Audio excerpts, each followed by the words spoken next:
August 2010. Start.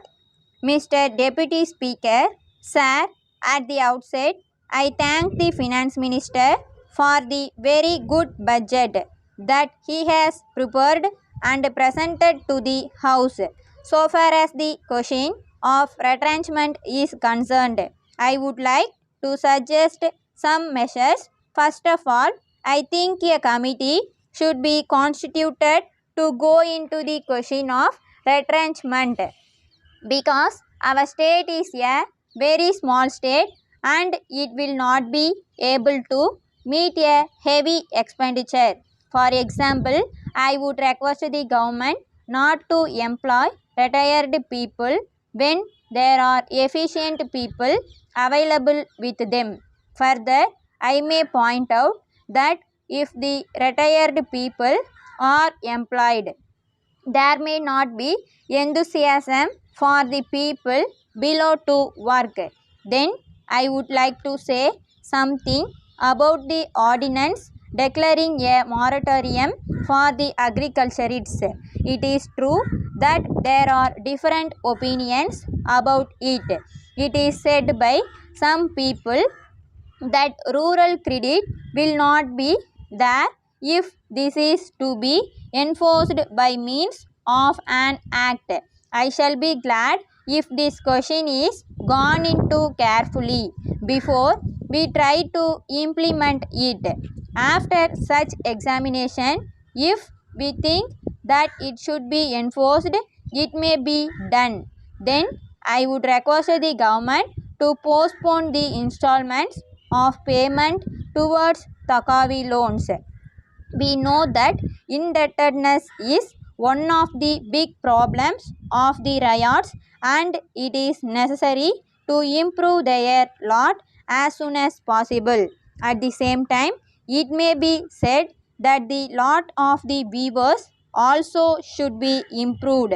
I am of the opinion that more cooperative societies should be formed for them. If they are formed, it will mitigate their suffering very much.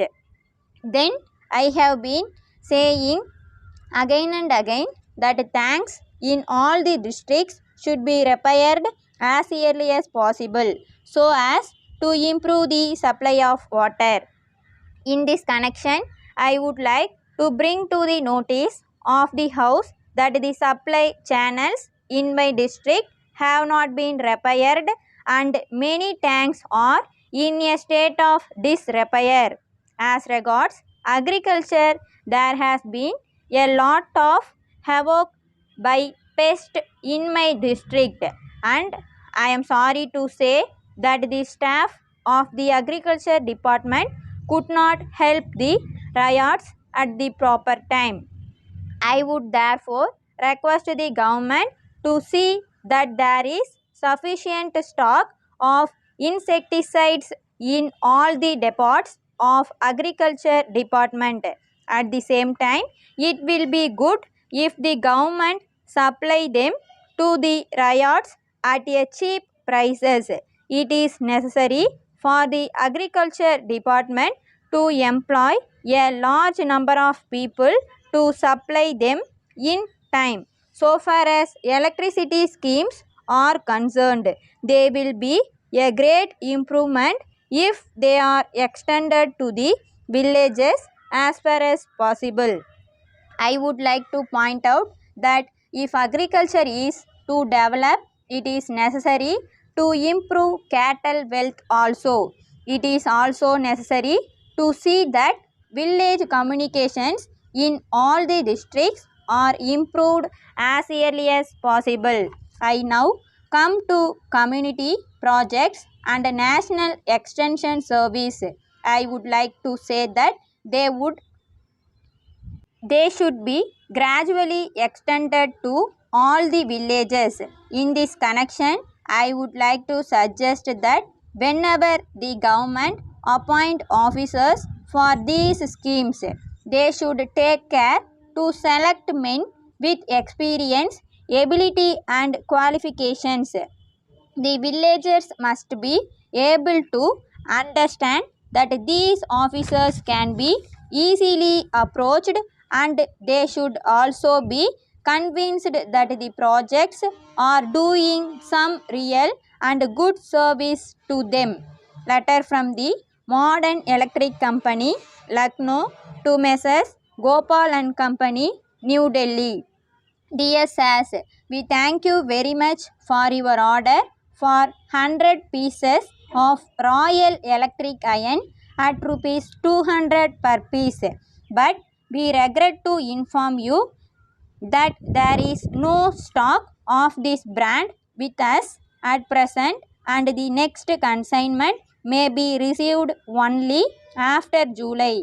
At the same time, if you are in urgent need of these goods, we are glad to offer you another brand of electric iron, namely the Eagle, which we have just received. We assure you that this new brand is as good as the Royal brand, and it has been manufactured by a well-known firm. We are fully convinced that the quality and finish of these goods are equally good, and it is claimed to be more durable than the Royal brand. Moreover, we would like to inform you that the price is cheaper by rupees 10 per piece. As this is a new brand, we shall give you a trade discount of 10% so that you may push up its sale. We hope you will carefully consider this new brand and our draft offer and send your instructions accordingly. On receipt of your instructions, we shall arrange for immediate delivery. We await your yearly instructions in the matter and assure you of our best attention at all times. Yours faithfully.